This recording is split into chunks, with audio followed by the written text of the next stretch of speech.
A gravação aqui, então, Jorge. Boa tarde. Vamos começar aqui a nossa discussão, né? Conversa, a roda de conversa aqui sobre o Médico Monstro, do Robert Louis Stevenson. Eu não sei se vocês já leram, tiveram o primeiro contato, se chegaram a ler algumas críticas na internet, alguma coisa assim. Não tem muito, né? Não, na verdade, ele é um clássico, né? E teve vários filmes aqui. Eu tirei esse recorte aí desse filme aqui. Eu coloquei os slides no grupo também para vocês acompanharem. Tem vários filmezinhos. Tem um de 1941, inclusive. Tem um que é Silêncio, que é preto e branco também. Uns filmes dele bem famosos também. Mas aqui eu queria recapitular os nossos encontros, né? A gente já leu A Queda da Casa de Usher, né? A gente já leu O Modelo de Pickman, a gente já leu Metamorfose de Kafka, a gente já leu A Igreja do Diabo de Machado de Assis, e agora nós estamos lendo O Médico Monstro de Robert Louis Stevenson. E desde o início a gente tem trabalhado questões que tratam do monstro, né? Eu estava até percebendo isso. Se quiserem tomar café, tem aqui, tem biscoito, fique à vontade. E aí eu estava verificando que a sequência das escolhas das obras, porque cada semana escolhe uma obra, né, para a gente debater aqui, conversar. Cada uma tem uma similaridade, que tem um ponto em comum, que é o sombrio, que é o assustador também, né? Todos eles têm algo que nos atrai e nos chama atenção para questões polêmicas também, né? Tanto ali desde as obras de Machado de Assis também, que elas trazem uma certa crítica social e religiosa.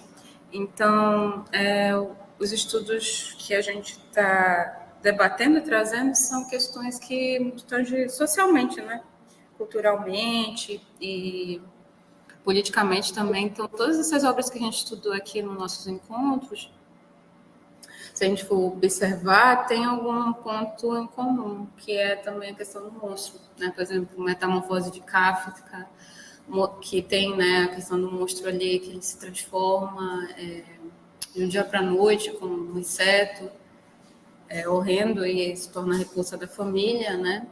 E o Modelo de Pickman, que é um artista que ele vai se adaptando ali à sociedade, e ele é próprio, ele acaba sendo engolido pelas suas próprias artes também, né, monstruosamente.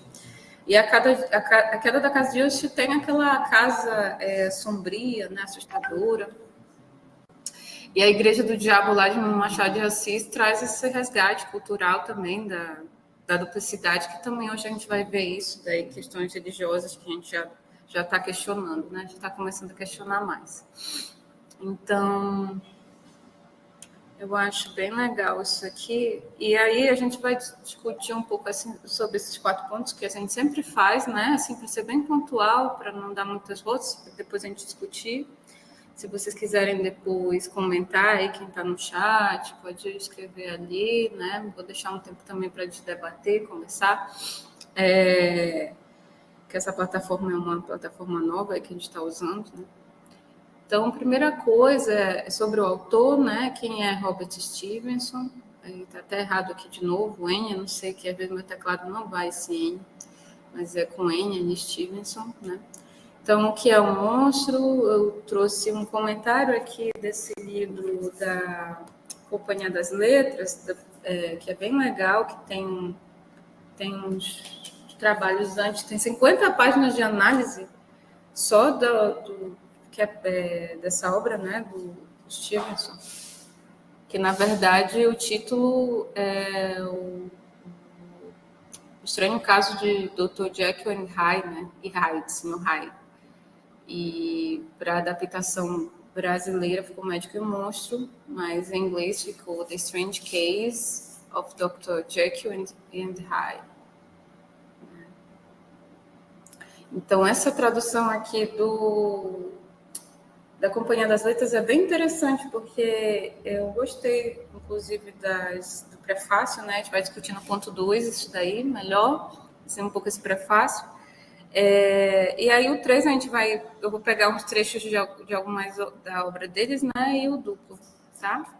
A gente vai questionar aí essa questão do duplo. Então vamos lá para quem foi Robert Louis Stevenson. Peguei um trecho aqui da internet lá para a gente ler, né? Então ele nasceu na Escócia, 13 de novembro de 1850, em Edimburgo, e faleceu em Lima, Ilha Samoa, de 3 de dezembro de 1894, tendo nascido, né? Robert Louis Balfour Stevenson foi um influente novelista, poeta, escritor, roteirista de viagem britânico, nascido na Escócia. Escreveu clássicos como A Ilha do Tesouro, O Médico Monstro e As Aventuras de David Balfour. Considerado um dos mais importantes escritores britânicos do século XIX, está entre os autores mais traduzidos em todo o mundo. Foi em vida também ativista político, crítico social, humanista. Então ele viveu a vida toda escrevendo, né, narrativas para se manter, né? E essa narrativa ela foi uma delas que ele escreveu, que a gente vai discutir hoje, para justamente pela necessidade financeira que ele tinha na época, até que vendia, né, bastante. Então, pela pincelada, o que é um monstro, né? Aí eu achei ali um trecho da UOL que diz assim, né? Foi essa novela publicada como uma novela popular em 1886. A obra obteve um estrondoso sucesso e serviu para reafirmar a carreira do escritor.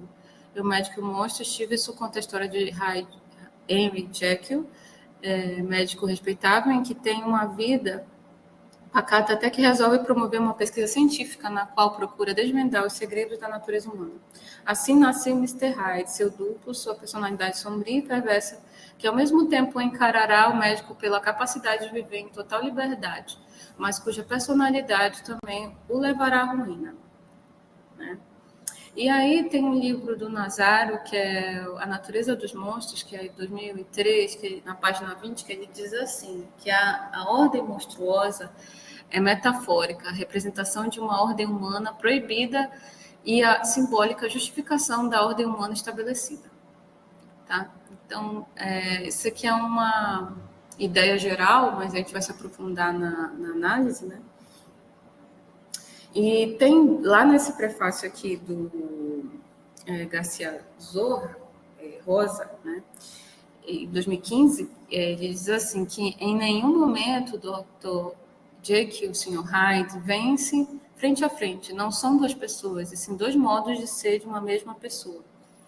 Que é o que a gente também estava discutindo na Igreja do Diabo, né? Que a gente está acostumado a separar as coisas, né? Separar mal, bem, né? O diabo e os anjos, né? Então, aqui os dois vivem na mesma pessoa, mas são modos de existir, né? São modos de existência. Se lembrem que a gente estava bem se discutiu em outros momentos que é sobre questões, né, da essência e aparência, né? Tinha muito isso nos outros contos. E aqui a gente vai retomar para cá, né? Essência e aparência de novo, mas de um ângulo mais científico até, podemos dizer assim, né? E aí, continuando no prefácio ainda, né, da obra, diz assim, o médico e o monstro nos apresenta uma dualidade bem e mal, na qual ambos coexistem com atributos indissociáveis e inerentes ao homem. Então, as duas coisas habitam, né, juntas, não são separadas, né? Mesmo que o médico e o monstro habitem em modos diferentes, mas eles não estão isolados, vamos dizer assim, né? Eles têm uma... Se lembrem do conto do Machado de Assis também, né? A vida é uma eterna contradição, né? Isso aqui que é a última vez. A religião e a filosofia nos legam uma concepção do homem segundo o qual o bem habitava a sua interioridade, era parte da essência, enquanto o mal habitava apenas o mundo externo e nos ameaçava de fora para dentro, sob a forma do desconhecido, no monstro assassino, da peste, do estrangeiro invasor. Então, aqui também é um outro ponto interessante do prefácio, né? que ele começa a questionar essa questão religião e filosofia, né? Da essência e da experiência de novo, né? Essa versão que o mal habitava, né? Só no externo, né? Na verdade, ele habita em nós, né? Ele faz parte, ele existe em nós, esse mal, né? Que é aquela escolha perversa que a gente tem, né? Às vezes aparece constantemente. Por exemplo, tem um vizinho barulhento lá, que eu fico escutando música alta, aí o mal me atenta para eu ir lá quebrar as coisas, né? Despertar esse lado do Hyde, né? Mas aí o famoso caso é que não dá para né, esquecer o Hyde. Mas aí a consciência traz, ilumina, também tem muitas questões aqui do ego, superego, da psicanálise, para quem já ouviu falar, né? Aqui, então, esse conto, ele é famoso por conta dessa novela, né, que ela é mais longa. Ela é famosa porque ela trata essas questões psicológicas também, né? Que é do próprio questão do homem, né? Vamos lá aqui. Aí, continuando, né? Bem e mal designavam duas regiões do espaço humano cuja representação topológica poderia ser um círculo com suas duas regiões, o dentro e fora, o interior exterior, o bem interior, o mal exterior, separados pela muralha protetora delimitada pela linha desse círculo. O horror surge quando essa linha de separação é apagada e as duas regiões se confundem. Então, não tem um limite, né? Olha, passando essa ponte, o mal existe. Passando essa ponte, o bem existe, né? Então, não tem o mal, o bem. Então, aqui eles se confundem no conto. Então, tem momentos no texto que a gente não consegue definir realmente, essa parte aqui, será que é o Hyde? No texto eles dizem, não, agora eu estava imaginando, né, como seria se eu vivesse sem essa personalidade. Então, ele mesmo vai meio que se reconhecendo, né? E deixando também o legado dele para o seu outro, né? Então, aqui, esse limite, ele se confunde, né, muito. Então, isso já é o próprio horror, de acordo com Garcia, né? Então, vamos ali para a obra, né? Eu tenho aí a capa da primeira obra, que foi publicada, né? Tem essa daqui que a gente está lendo aí, que eu compartilhei com o pessoal, que é o Médico e o Monstro do Ler Livros, que está na internet, né?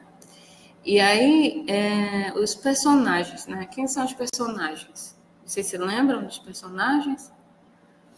Tem aí o Dr. Jekyll, né? Que é o protagonista da história, um médico respeitado e dedicado às pesquisas científicas, né? Aí o Mr. Hyde, que é a manifestação do seu lado mal, vamos dizer assim, do Jekyll, descrito como ser monstruoso e assassino. Utterson, o advogado e amigo próximo, né? Aí eu já não consigo ver aí embaixo. Utterson. Deixa eu ver que se dá. E vai pro texto, né?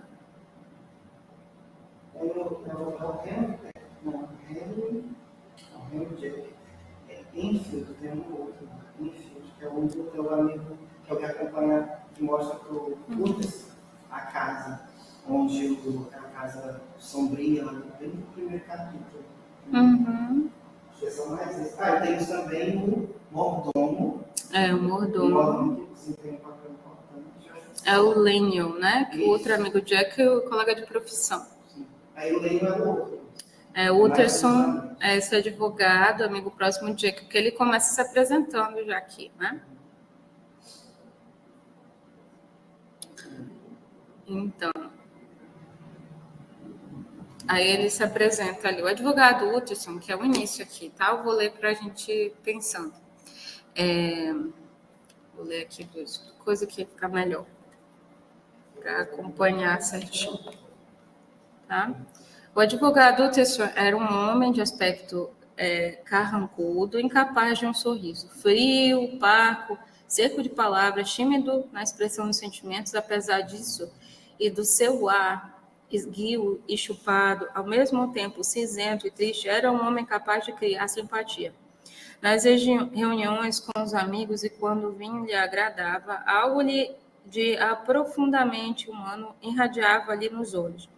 Algo que nunca chegava a refletir sinais, palavras, mas que falava, não só nos gestos mudos do rosto, à sobremesa, mas também, e muitas vezes, de modo eloquente, em todos os atos de vida. Era austero consigo próprio, quando se encontravam a sós, bebia genebra para mortificar sua inclinação por vinhos de boas marcas, embora apreciasse o teatro há mais de 20 anos que não frequentava nenhum. Em troca, era de uma tolerância reconhecida para com os outros, admirando, por vezes, quase com inveja, a grande força de espírito que o cometimento de certas façanhas exigia. E, em caso de algum apuro, preferia sempre ajudar em vez de condenar. Então, aqui, a narrativa ela já começa com uma descrição do personagem, né? Ela vai apresentando quem vai investigar o caso, né? De fato, quem que vai ser aquela pessoa mediadora que vai ser, ela vai se sentir devastada também pelas circunstâncias, pelos desafios que ela vai ser enfrentada, né? Então, nada melhor do que realmente, até para quem é escritor, né? Começar com um personagem na descrição, né? De refletir esse lado, quem é ele, quais são os gostos, preferências, a personalidade, né? Vocês têm alguma pergunta aqui sobre esse parágrafo? Eu anotei aqui algumas coisas e eu procurei não ir por outros caminhos que não aqueles já que a gente costuma ver na obra sendo analisado, como algumas questões que a professora Sônia falou. Eu procurei não ver críticas, porque já faz um tempo que eu li a obra e agora eu li, e foi a minha leitura foi mista, ela foi entre leitura e áudio, e para fazer outras análises que eu não tinha visto. Então, eu anotei aqui que, na verdade, essa busca que a doutora acaba de falar do Hutchinson é um segredo que abalava as estruturas da amizade que era sincera entre eles, e ele também sentiu uma espécie de... Ele tinha um apego grande pelo Jekyll, e ele percebeu de algum modo que o Jekyll estava em perigo quando ele começa a investigação dele acerca do Mr. Hyde. Eu também vi aí uma espécie de cuidado, um carinho até quase que de irmão entre esses homens, né? Muitas pessoas falaram dessa questão, alguns professores conceituados, inclusive, falam da questão da homossexualidade na obra. Eu não vi nada. É uma leitura, mas eu... Foi forçado, né? Essa questão da homossexualidade. É meio forçado, porque eu agora, relendo, nem da primeira vez e nem dessa, eu vi foi uma amizade mesmo forte entre eles, né? Que não entra de modo algum no âmbito erótico, sexual. Tá. Eu concluí também aqui a ajuda do mordomo, né? Que em determinado texto você vai falar, na questão da resolução do mistério, a identidade do Hyde, os segredos velados. Aí a gente chega a um ponto em que essa figura sombria, essa figura violenta, que é o Mr. Hyde, ele também vai contra o contrassenso à moral conservadora da era vitoriana. Então, quando o Mr. Jekyll, o senhor Jekyll, ele se transforma no Hyde,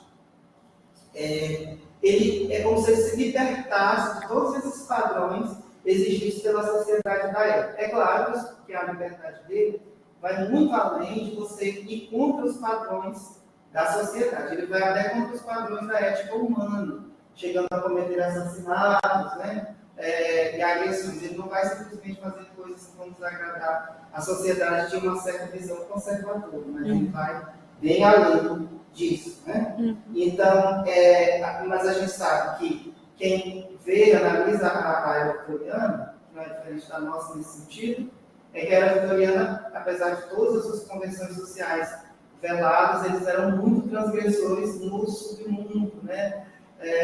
As pessoas eram obcecadas pelo sexo, pela morte, né? Então, era assim, A gente faz coisas erradas, a gente faz e acontece, desde que ninguém saiba, né? Desde que a gente saiba esconder direito toda essa situação. E aqui também nós temos os dois lados da mesma moeda, mas essa parte eu vou falar depois da outra análise. Eu vou ler aqui o segundo parágrafo. Eu achei interessante esse aqui, porque ele já vai chegar nesse desabafo do personagem. Aí que o personagem vai começar a desabafar. Aqui devo falar apenas teoricamente, dizendo não o que sei, mas antes o que considero mais provável, o lado perverso da minha natureza. E ele começa a comentar o lado perverso da minha natureza. Aqui agora havia concedido uma forma corporal, era mesmo forte, estava menos desenvolvido que o lado bom, de que acabava de se separar. De certo modo era lógico, pois no decorrer da minha vida, que afinal havia sido na sua quase totalidade uma vida dedicada ao esforço, à virtude e à renúncia, havia-o exercitado e esgotado muito menos. Calculei que essa era a razão de Edward Hyde ser muito mais baixo, magro e jovem que Henry Jekyll. Enquanto bem brilhava no semblante de um, o mal estava clara e amplamente escrito no rosto de outro. De resto, esse mal, que todavia devo considerar como um aspecto mortífero do homem, havia deixado no seu corpo uma marca de deformidade e de degeneração. Não obstante, ao ver refletido esse feio ídolo do espelho, não sentia asco, mas apenas um arrebatamento de alegria. Esse também era eu, né? Parecia-me natural e humano. Aqui, quando ele diz, né, esse também era eu, aí ele já marca essa quebra do que existe realmente uma outra personalidade, né? Que existe outra pessoa, né? Era ele mesmo, né?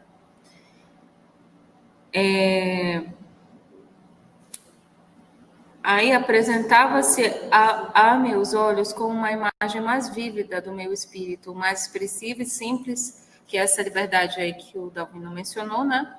Que o semblante imperfeito e dividido, que até então me havia habituado a chamar meu. E nisso, sem dúvida, não estava enganado. Observei que, sob a aparência de Edward Hyde, ninguém podia aproximar-se de mim sem experimentar um visível tremor na sua carne.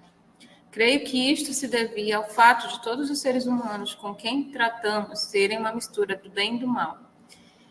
E entre os membros da humanidade, Edward Hyde era o único que representava o mal em seu estado puro. Então, aqui ele já começa a descrever a necessidade da existência do Hyde, né? Que é um ser realmente que ele parece ser mais até iluminado que o próprio, né? De um lado obscuro, mas que existe vida mesmo nesse lado obscuro da existência do Hyde, que é um lado que ele escondia, de fato, né? Até o nome em inglês, né, traz esse Hyde, que é de esconder, né? Esconder. E o Jekyll, ele começa a ter ciência de tudo esse espaço que o outro está tomando conta, né? Ele começa a perceber que não é ruim, né? Até um momento de ápice dele, né? Como se fosse para alguns, eu acho que até pode ser aquelas pessoas bipolares, né? Que às vezes pensam que são bipolares, ou são aquelas pessoas que são como é que a gente pode dizer? Esquizofrênicos, né? Estão sob uso de entorpecentes, também. bebida alcoólica, algum tipo de droga ilícita, ou até medicamentos psicotrópicos, ou medicamentos também voltados para a questão, né? Clonazepam, carbamazepina, que às vezes as pessoas tomam e esquecem das coisas que estão fora de si. Exatamente. E aí ele mesmo fez essa medicação para ele, e quando ele tomava, né, ele já sentia que esse outro ser liberado, né, dele mesmo. E é um outro momento, por isso que é tão atual, né? Porque a gente está vendo tantas pessoas depressivas tomando remédio, e principalmente agora, né? Por isso que sempre é um clássico, né? Um clássico é aquele que sempre diz algo, que nunca termina de dizer, sempre está comentando, deixa a áurea, né? Deixa a presença marcada dessa. Pode falar. Que você leu, que aqui já é o testamento que ele deixou, né? Já é nos momentos finais da obra. É aqui que ele começa, o autor, né, o Faustino Stiglitz, ele vai justificar, até de uma forma muito exaltada, eu percebi, a moral do personagem do Jack, naquela luta de mesmo ele sendo um anti-herói, mas transformá-lo numa espécie de herói. Porque aqui nessa carta que ele deixa, que eles se encontram, ele vai explicar que, na verdade, ele criou essa fórmula, né, ele é mais um cientista do que o conceito que nós temos de médico, né, hoje. Então, ele cria essa fórmula para separar, digamos assim, um avanço científico, ele queria separar o mal, a nossa parte ruim, da parte boa. Só que nós somos constituídos das duas. Eu não sei se o ser humano destituído da sua parte ruim poderia sobreviver numa sociedade como a nossa. E se isso fosse possível, aí a gente já bota até o X-Men no meio. Olha que agora eu lembrei. Aquele negócio da cura mutante, né? A cura mutante. Mas eu nem tinha percebido. Aí eu vi que o bem e o mal, eles são duas faces da nossa personalidade. Só que existem várias situações que podem nos levar a agir de um modo. Quando você acredita, às vezes você não revida, mas às vezes você revida. Quando você tem que se posicionar em uma situação de agressão até de uma terceira pessoa, de alguém que você viu ali sofrendo, você vai lá e usa o que, se você não tem nenhum tipo de recurso para se defender, você vai se usar esse lado mais animalista, né? Outra coisa que se fala muito aqui dessa obra, que eu notei agora, é muito esse traço do colonialismo, mas eu não notei muito isso, isso a gente nota muito no Drácula, eu noto bastante. Mas aqui não, porque eles falam muito, eles comparam muito o raio ao macaco. Lembrando que quando o ser humano chama o outro de macaco, na verdade, ele nem está pensando no macaco de fato. Ele está pensando no gorila, no chimpanzé, que não são macacos, são símios. Ele está pensando no chimpanzé, no gorila e no gorila. Lado primitivo. Isso, o lado primitivo entra aí. Então, o macaco seria só aquele primata que tem cauda. Isso é uma coisa daquele planeta dos macacos, a tradução aqui no Brasil é errada. Porque lá nos Estados Unidos é Planet of Apes, não é isso? E, então, porque monkey é macaco. Então, o certo seria planeta dos símios. E, em se falando de primata, todos nós somos. Né? O ser humano é um primata, os símios também são primatas, os macacos são primatas. Então, eu não vi muito quem fala da mão peluda, como já foi falado, que a questão da mão peluda era um ato voltado para a masturbação, como se pensava antigamente. Mas a mão peluda pode ser simplesmente pela comparação que fazem do Mr. Hyde com um primata, com um macaco, né? Com um símio. Então, também a gente justifica mais outro contexto erótico que se dá. E aí eu coloquei assim, eu disse assim, podemos fazer a leitura de Jekyll e Hyde com a degeneração ou alteração do caráter humano em face do uso, aí que a gente acabou de falar, né? Drogas ilícitas, problemas neurológicos, uso de drogas como álcool, entorpecentes, medicamentos psiquiátricos, alterações neurológicas e também históricos de esquizofrenia. Né? Você libera, digamos assim, essa sua outra parte, uma parte, digamos, selvagem. Aí tem vários contextos sociais que também fazem você liberar o seu raio, como quando você acha que é certo, que a mente do bandido, ele não, do assassino e tal, ele acha que ele está fazendo aquilo errado. Ele acha que ele está fazendo uma coisa que é mérito. Tanto é que esses que pegaram aqui, a gente até falou que ele dizia assim, eu estou conseguindo fugir, Deus está me ajudando. Para ele está fazendo uma coisa digna, heróica. E para nós não, nós já temos um conceito do raio dele. Para ele, o raio dele é justificado. E aqui também eu falo da visão a isso aí, do Todorov, porque aqui a gente pode classificar também essa obra no estranho maravilhoso. Só que mais no estranho, porque no maravilhoso já fica meio assim. Por quê?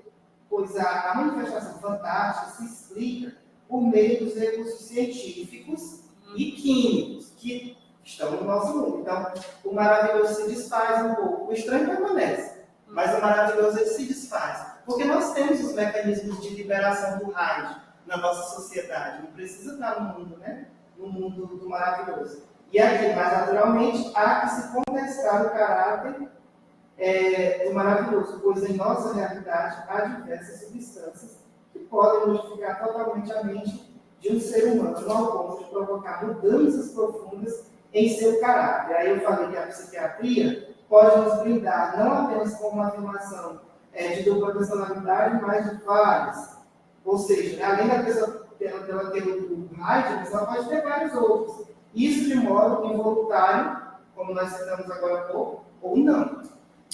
Exatamente, porque a ciência ela entra também na. Lembra também do H.P. Lovecraft, né? Que ele utiliza bastante essa parte da ciência para mostrar esse lado obscuro do ser humano, né? Mostrar que o medo também ronda, que pela ciência, né? Existe esse aspecto do medo para lidar com a ciência. E aqui, por ele ser um doutor, tem vários filmes também que tratam isso, né? O Stan Lee, ele leu essa obra para fazer o Hulk, por exemplo, né? Então, o Hulk teve influência nessa obra, né? E aí, em grandes obras que tem esse lado de criação científica, de estratégia, geralmente é lido esse conto para você assimilar outros personagens, né? Tanto da Marvel quanto de si, enfim. E aqui tem outro trecho, eu estou tirando essa parte da carta, que ele mesmo citou, né? Que é mais interessante para a gente ver essa questão da composição dos dois em um só, né? Porque tem esse aspecto dele querer, né, ser esse divisor de águas dentro da ciência, quanto ele existir ao mesmo tempo, né? Mas ele sabendo que tem que lidar com as consequências, né? Então, aí, a ciência, ela traz as consequências também, né? De todas as pesquisas. Que está acontecendo agora, nesse momento. As consequências neurológicas das redes sociais, da exposição, crimes virtuais e uma série de outras coisas aí que a gente está presenciando agora.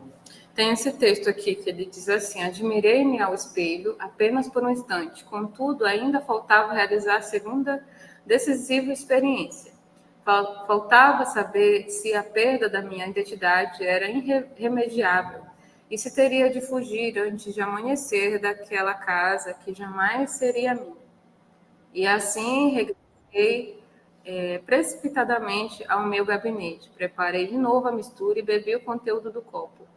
Uma vez mais, sofri os abanhões da desagregação e de novo voltei a mim como personalidade, estatura e o novo rosto de Henry Jack. No slide. Ele fala aí porque o antídoto não estava mais servindo, não surgia mais efeito. Não surgia mais efeito. Retornar o que ele era. Exatamente. Naquela noite havia chegado a encruzilhada fatal. Se me tivesse aproximado da minha descoberta de um espírito mais nobre, se me tivesse arriscado a experimentar sobre um império de aspirações generosas ou impiedosas, tudo teria sido diferente. Dessas agonias de nascimento, a morte teria surgido um anjo em vez de um demônio. A droga não tinha capacidade discriminatória. Obrigada. Não era nem diabólica nem divina, apenas abrira a porta do cárcere do meu âmago. E como os prisioneiros de Filipos, quem estivesse dentro escapava. Assim a minha virtude sucumbia, a minha perfídia, despertada pela ambição, mantinha-se alerta, disposta a aproveitar a oportunidade. O que aparecia não era outra coisa senão Edward Hyde. Daí que, apesar de possuir agora duas personalidades, bem como duas aparências, um era por completo mal, enquanto a outra continuava a ser um antigo Henry Jekyll. Essa mistura incongruente cuja capacidade para se modificar e melhorar eu havia desesperado. Assim, pois o passo que ainda dado caminhava para... isso aqui eu já não consigo ler aqui. Sentia-se que agora seria preciso escolher entre os dois. As minhas duas naturezas tinham em comum a memória, mas as outras faculdades estavam repartidas desigualmente entre ambas. Jekyll, que era um complexo, planeava e gozava os prazeres e as aventuras de Hyde, uma vez com a prudência e apreensão, outras com inusitado desejo.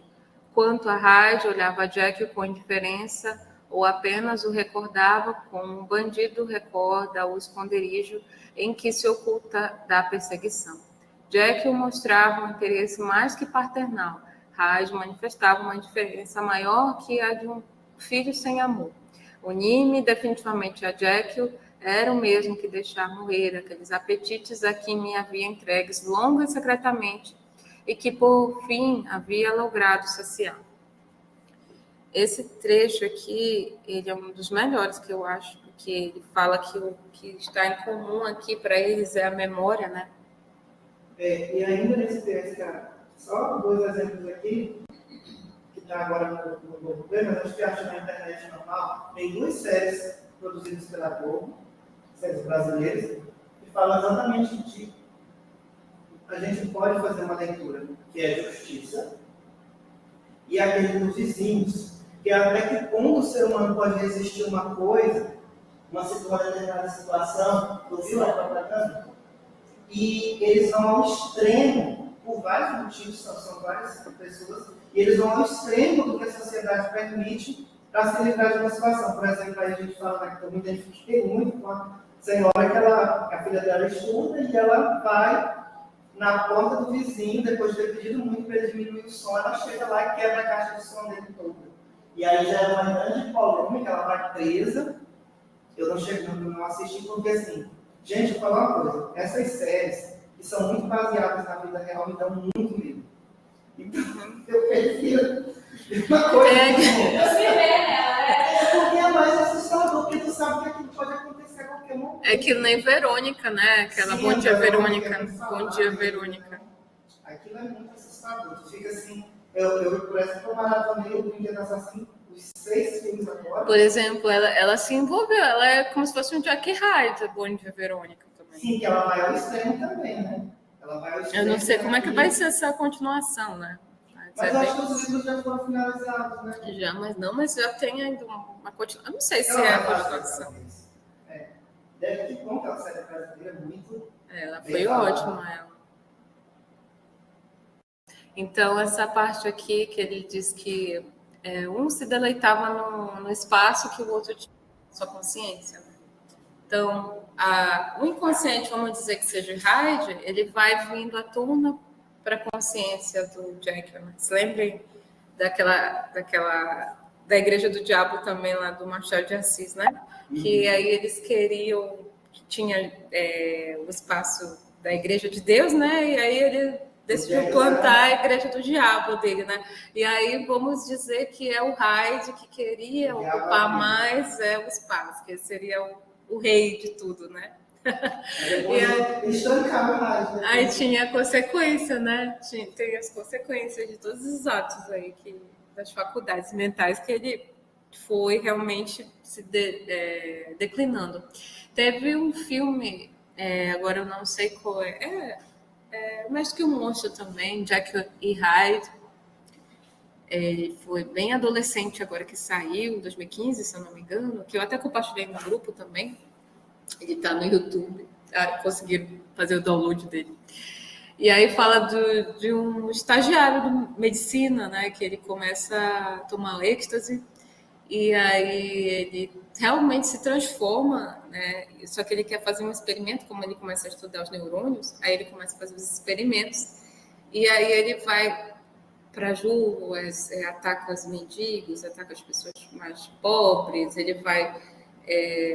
pega também as menores, né, defesas, faz turbulência, e quando descobre, ele tem um espaço de experiências químicas que os amigos deles vão deixando ele fazer, vão permitindo, vão entregando materiais para eles, químicos, para ele ir testando, e aí ele vai testando para ele descobrir esse lado que ele tinha sede, né? Tinha sede de descobrir até que limite ele iria.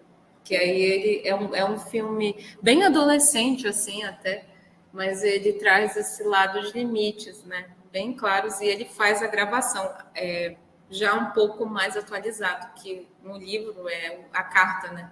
Ele já faz o vídeo dele explicando aqueles vídeos antigos. Aí ele vai fazendo vídeo, explicando porque ele estava fazendo tanto experimento, porque ele estava assim. É uma outra roupagem do monstro, o médico monstro, né? Eu gosto do Raio porque ele não tem limites. Ele foi lá e matou homens importantes, ele matou um homem importante, né? E nessa época também, Robert Louis Stevenson, ele foi acusado de ser o Jack Stripador, porque eles acreditavam que o Hyde era um alter ego do próprio escritor. Ele foi acusado, porque naquela época só as prostitutas eram assassinadas, estavam sendo assassinadas. Então era, como você falou, porque eram aqueles menos, as minorias, né? Os menos vistos pela sociedade. Só vão matar porque ninguém vai se importar, né? E o Hyde não, ele era quem ele visse como ameaça, ele já ia dar cabo da pessoa. Chega,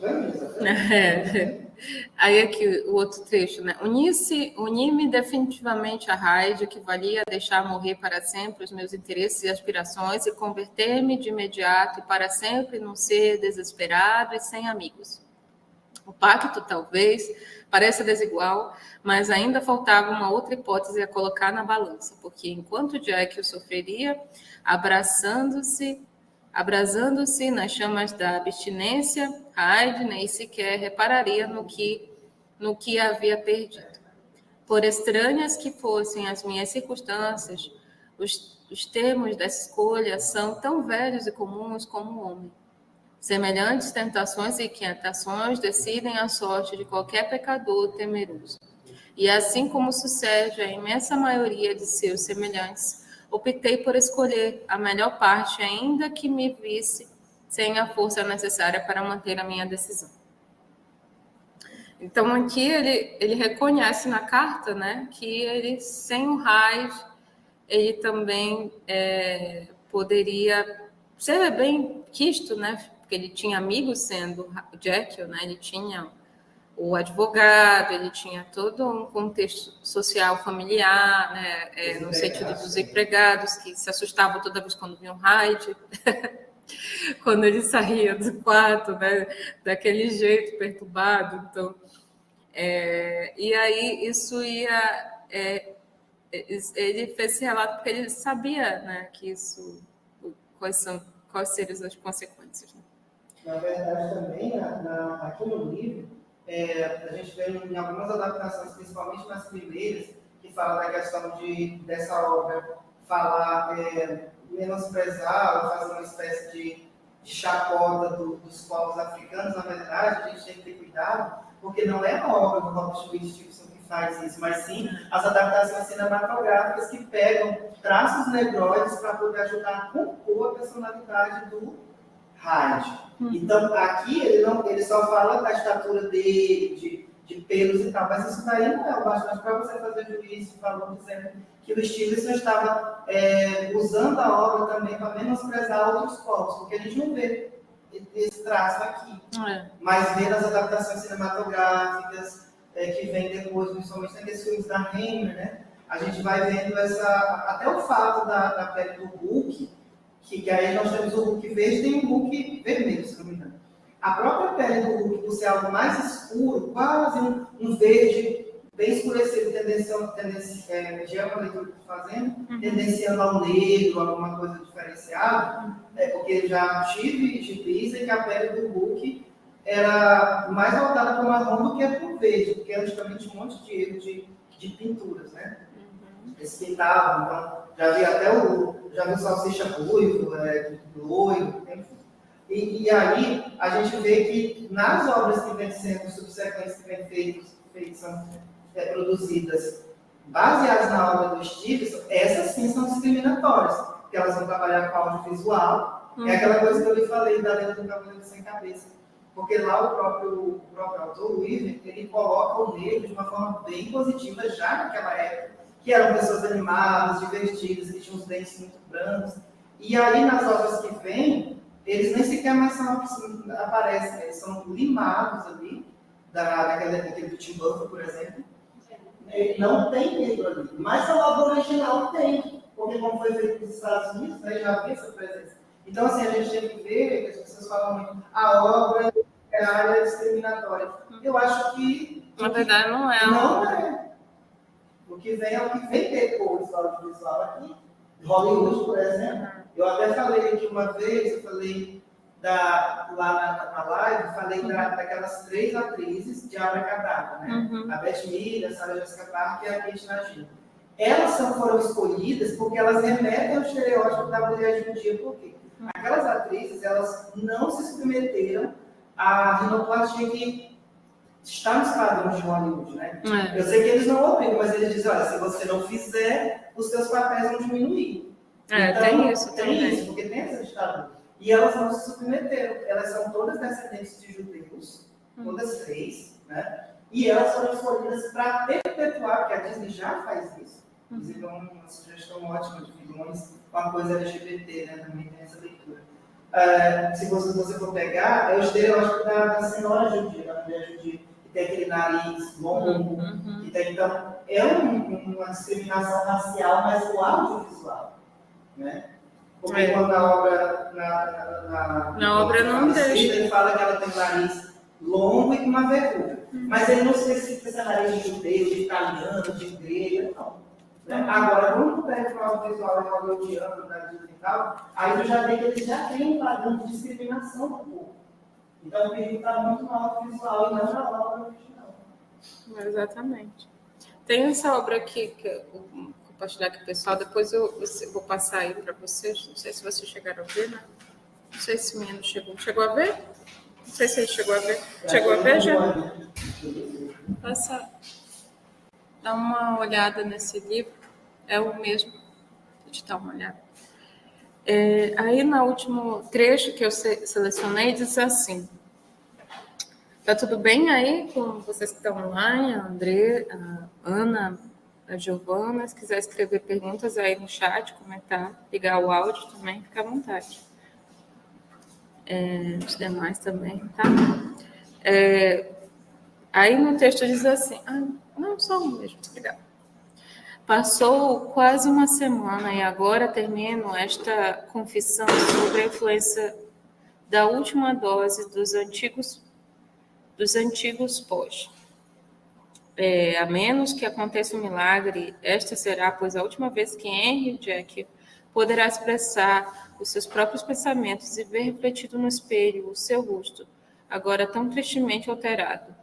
Não quero prolongar por mais tempo o final desse escrito, pois se até agora tenho conseguido fugir à destruição, isto sem dúvida tem sido devido a uma estranha combinação de prudência e boa sorte. Se a agonia da transformação me assaltasse no momento em que escrevo esta carta, Hyde falaria, sem dúvida, em pedaços. Mas se decorrer algum tempo desde a sua conclusão até a mudança provável, o seu extraordinário egoísmo e capacidade para se limitar a viver o momento presente é capaz de a salvar do seu ódio simiesco. A verdade é que o fardo que se abate sobre nós dois já o modificou e aplacou. Dentro de meia hora, quando adotar de novo, para sempre, essa odiosa personalidade, sei que me deixarei ficar sentado na minha cadeira, a tremer e a chorar, ou que continuarei a percorrer esta casa de cima para baixo, de cima a baixo, e meu último refúgio terreno. Atacado por um êxtase de tesão e horror, atento a qualquer ruído ameaçador. Morrerá Hyde no patíbulo ou encontrará o valor suficiente para libertar de si mesmo o último instante. Só Deus sabe. A mim isso já não me interessa. Esta é a verdadeira hora da minha morte e o que acontece daqui em diante só a mim diz respeito. Assim, pois, ao pousar a pena e ao assinar a minha confissão, ponho fim à vida deste desventurado. Então, aqui, naquele tempo dessa escrita do Robert, as cartas eram muito comuns para você desabafar, contar as coisas, né? Hoje em dia temos muita tecnologia, né? E aí acaba que perde um pouco essa sensação de finalização, de cortes, né? E como é uma narrativa também de investigação, ela fala muito disso, de ter recortes, reportagens, notícias, dados, para te constatar se realmente era aquilo ou não, né? Até a escrita das cartas que o Jack fazia era muito semelhante com Hyde, isso também o advogado também questionava. Então, tem um lado detetivesco também na narrativa, que aí a gente vai reconhecer ela a partir desse dado, né? Que é um dado epistolar, que é essa carta que ela já vai descrever, né? Se era de fato quem era o quem, né? Então, a convivência ali dos dois parecia muito claro que eram separadíssimos, né? Mas quando se vai ter a notícia da carta, que é essa aqui que a gente leu, né? Fecha um pouco esse ciclo que é de investigação científica também, né? De que, porque como ele matou, né, pessoas, então se deixou esse legado de um lado mais obscuro, né, na narrativa, de que as próprias ruas de Londres que se passa, nevoeiro, né, esse lado insólito também marca a narrativa.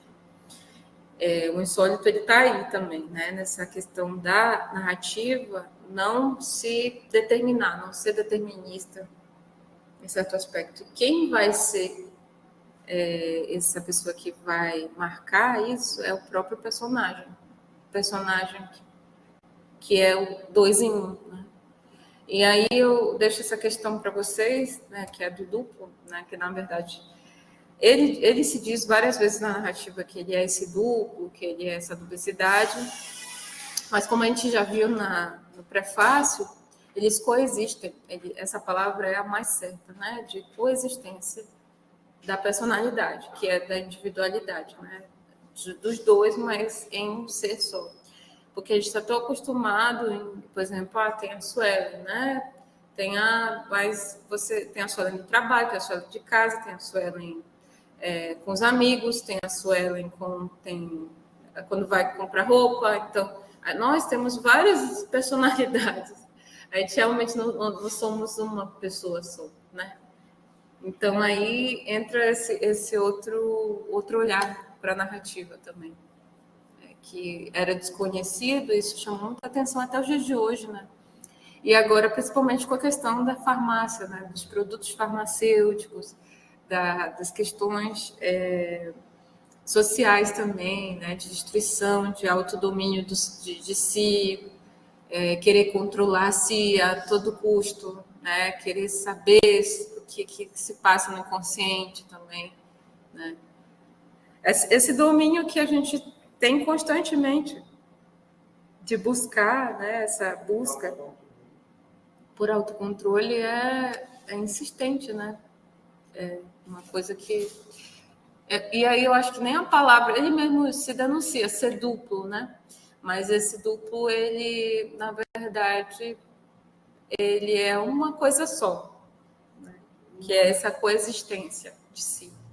Na verdade, são múltiplos, são vários. Mas aqui a descrição do personagem, como ele saltou mais o Hyde, que é essa personalidade, né? Ficou marcado, porque cada pessoa que ele lidava, seja o advogado, seja o Utterson, né? Seja o Liddell, né? O outro, o mordomo, ele lidava com um jeito diferente. Uma pessoa entre entre limites, né? Então, às vezes a pessoa não reconhecia se era o Hyde, se era o Jekyll, mas estavam ali. Aí, para essas pessoas do limiar, né? Como é que seria? Porque isso é um insólito, né? Isso a gente caracteriza como insólito, porque a gente não consegue definir, deixa essa marca áurea por trás. Então, tudo que é nebuloso, tudo que é sombrio, tudo que a gente não consegue definir é um insólito. Então, aí a gente já marca, principalmente esse espaço londrino, que é onde os acontecimentos se davam, né? Porque a gente não sabia o que se passava na cidade. Sabia que as ruas eram pequenas, eram obscuras, eram sombrias, e ali se manifestava o rádio, né? Então, esse espaço ele também ajuda esse outro lado, que nem lá na casa de Usher, né? A gente sabe que existia essa aura, que é esse insólito, essa questão, mas a gente não sabe exatamente o que determinava, porque a gente não tem certeza absoluta, mas sabe que existe esse lado sombrio, né? Esse lado que a casa é um personagem, né? A mesma coisa aqui, né? Só que a ciência aqui falou um pouco mais alto, até demais. Uma ficção científica. É.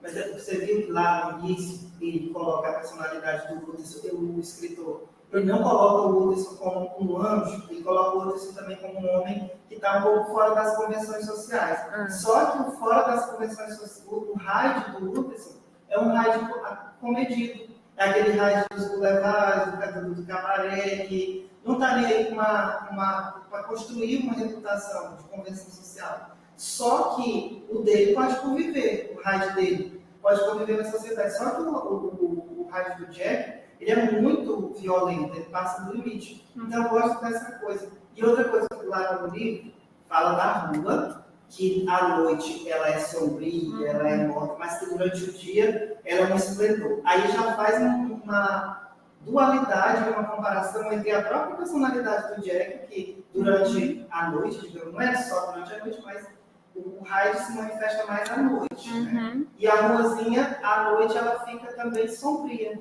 Eu gostei do trabalho. O comércio de Belém. Tá morto. Até os sábados aqui mesmo em Marabá, né? Os sábados em Marabá, parece que o pessoal, até que é judeu aqui, eu acho que o pessoal é judeu aqui, porque tira sabático, tira um sábado sabático. Principalmente aqui na Nova, porque é tudo quietinho. E aí essa obra vem isso. Mas o que também me deixa Pode falar. É o seguinte, por que nós ficamos muito decepcionados quando nós já, claro, o problema mais, a decepção é o problema da gente. Porque a gente faz juízo de valor de uma pessoa e quando a gente vê o raio dela, a gente se decepciona.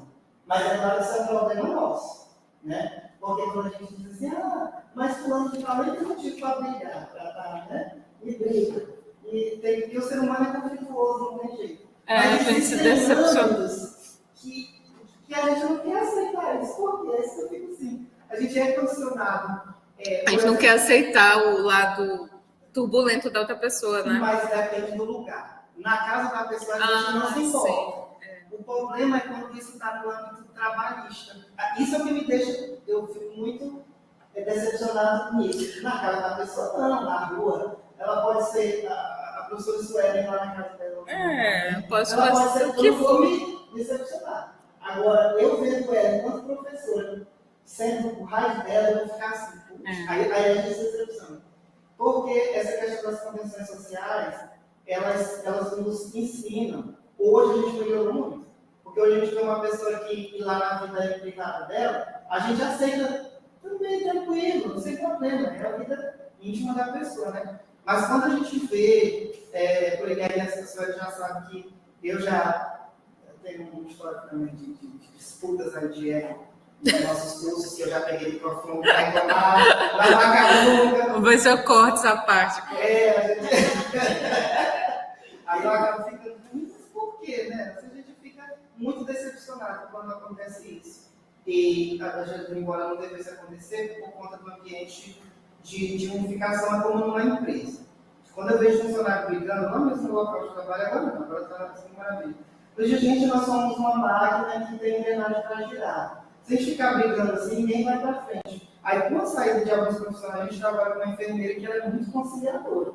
Então, ela é aquela coisa de juntar o povo, todo mundo junto, para fazer o negócio andar, né? E quando eu vejo, porque tem um ditado que diz, e é o que acontece, todo império, quando ele cai, vai cair de dentro para fora. Né? Então, se você não construir ele dentro, nunca você vai conseguir vencer. Né? Então, essa coisa dessas diferenças de você liderar o seu monstro dentro do monstro não deveria ficar. É muito triste. Por isso que eu fico, Vou pausar aqui. Essa obra dialoga nisso também. Eu acho maravilhoso. Deixa aí para vocês questionarem. Vocês aí que estão no chat querem perguntar alguma coisa? Podem falar. Fiquem à vontade, não se acanhe. Fica uma opção bem grande esse aqui. Esse aqui é? Esse aqui tem.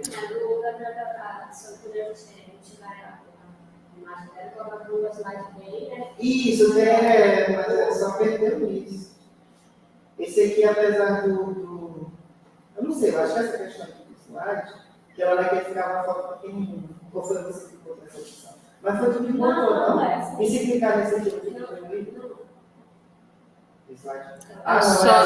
Eu só não sei, gente, como. A questão foi por causa das letras, porque eu acho que ele não. Eu não sei se tu sabe aqui como parar a gravação, porque ele está continuando. Se clicar aqui já. Pois é, mas aí pausar a gravação, eu queria parar. Parar, assim, só assim eu cheguei aqui, meu Deus. Deve ser essa semana aqui também. Estilos, não é? Deixa eu fechar. Tem pontinhos aqui e aqui. Talvez não. Será que aqui saiu? Não, porque sair você tem certeza, né? Eu acho que eu vou. E lá nos pontinhos aqui, inicial. Encerrar a sessão. Não, mas aí não fica gravado, né? E nesses 3 pontinhos. Acho que deve ser encerrar a sessão, né?